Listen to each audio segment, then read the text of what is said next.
I'm Mac Mackington. I run a Vanguard, among other ships. This is Green Imperial Hex Station. Grim Hex. Rundown station that's seen better days. But this is where a buddy of mine said I could find the best shield generators for my ride, famed Size 2 FR-76s. They're Class A, mil-spec shield generator. So I thought I'd come over and see for myself. Sure enough, they got them. But I don't have enough credits to make the buy happen. Yet. So I'm heading back out into the black to check the comms net and see what money making there is to be had here in the Stanton system. This is my ride. A demilled and refurbished Vanguard. Hull number 230097. I was able to make a call and find out that this one didn't see much action and had reliable service history. Mostly. First thing I did was get the voice interface suite reinstalled. It just means I got voice attack and I use voice commands to control the ship. I'm still working the rough patches, but it's been a big help compensating for that second crew member. There's still some things I gotta do myself, poking and pecking at the MFDs. Like setting the rotary cannon to the same weapon group as the fixed laser repeaters. Launch complete. Farewell to Grimhex for now. Tucked in there among the rocks, it's a cozy little nest. A little place to get away from the corporate authorities, which are among some of the strictest in human space. Alright, fine. Covalex it is. Apparently they don't have enough business in this system to run small packages and they hire it out to independent contractors. Which is fine by me. It's how I'm going to make my money today. But I don't really care to burn Q over to ArcCorp for just one package. So I look for what else they got here in Crusader bound to ArcCorp. Alright, good. There's a second package I can collect on Daymar. That'll be 12,000 credits in all for the jump.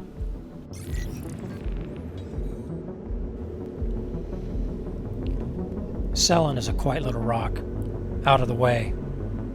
There's some small mines, a research station, some shelters for those lucky enough to have trouble near them, and this little hydro farm run by Terra Mills. Call me a pessimist, but I always expect to get jumped. There's a fine balance between speed and security. I could circle this place like a cat for 10 minutes trying to make sure it's safe, only to have some jackhole show up while I was trying to make sure it was safe. Do your scan, watch your scope, keep your eyes open, get in, get out. You see those pads? Yeah, I'm not wasting my time with them. Life is short. They're fine for the big cargo ships that come in and out of here, but I'll just tuck this bird right in that little spot there. Pilot has to know where the ship fits and don't fit. Time is the name of the game. Covalex don't mention it in the contract, but they expect speedy delivery. Chop chop. I'm going to have to hustle to make this work the way I hope it can. I'm going to pick up this box. If I'm lucky, there will be someone else here looking to send something to ArcCorp. The dice didn't come up second package outbound from Terra Mills, so it's onward to Daymar Bountiful Harvest, and I'll roll the dice again there. Hope my ride doesn't blow away in the wind. Maybe I should picket it down. Stay there for me, girl. There's no way these little farms make enough food for Stanton. They look like little research stations, you know, to see whether they can make a go of it.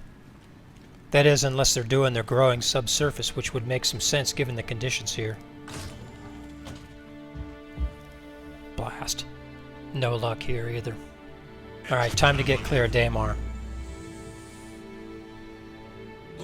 I don't know so much how it is with other ships, but the Vanguard's got a pleasant ascent rate, doesn't seem to be too choosy about cutting Q through atmosphere, and it doesn't hog H or Q so bad you can't run the ship on a tight credit balance.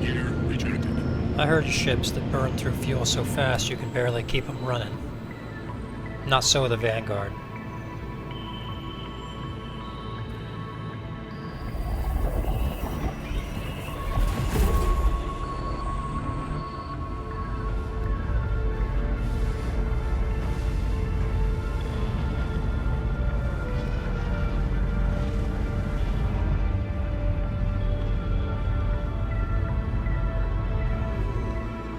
So this is the approach into Walla ArcCorp mining area 061. Walla is a pleasure, really.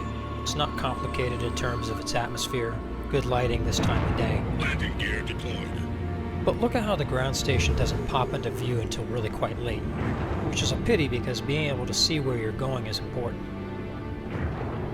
As before and always, I'll tuck in there as close as possible for time and security reasons. Proximity alert. Speed is security. Proximity alert. Head. Proximity alert. Deck. Proximity alert. Head. Proximity alert. Port.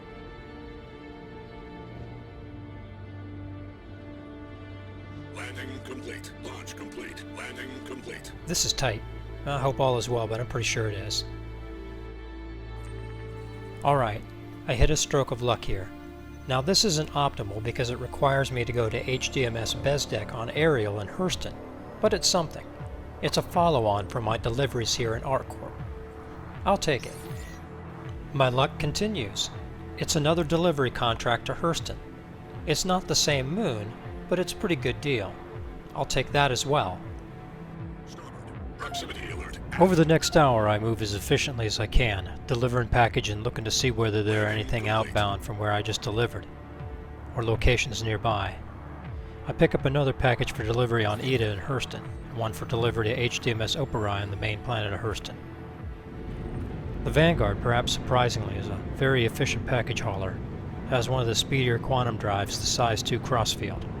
It also has a clear cabin layout that can work really well, as you can see.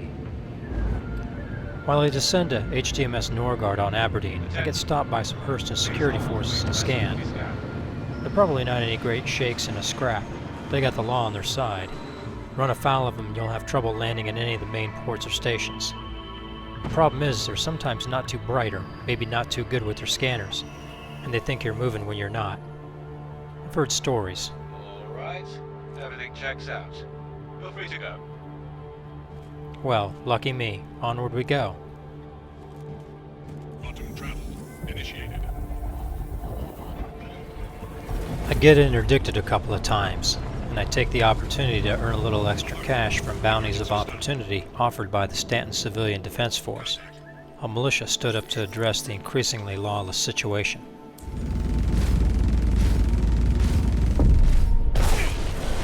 Launch complete. Landing complete. Landing complete. I made a number of deliveries and it racked up about 38,000 credits.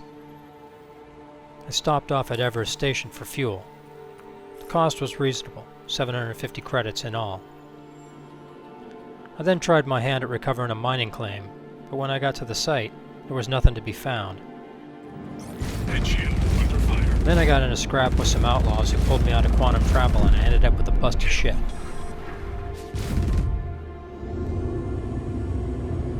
Proximity alert overhead.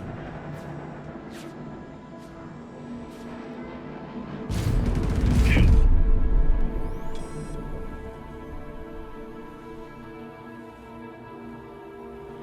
Wasn't able to get it fixed at L4R&R, so I returned to Crusader and made for Grimhex.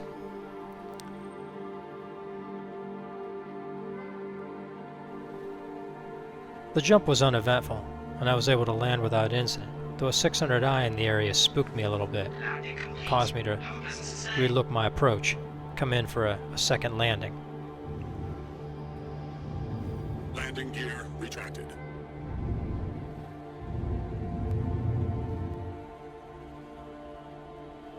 When I finally got settled in, the techs were able to tie down my thrusters. So I'm back in business.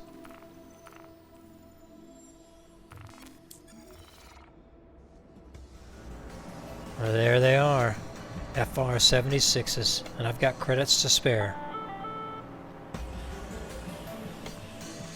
This was a good 2.5 hours spent in the verse, and I was able to meet my objectives for the day.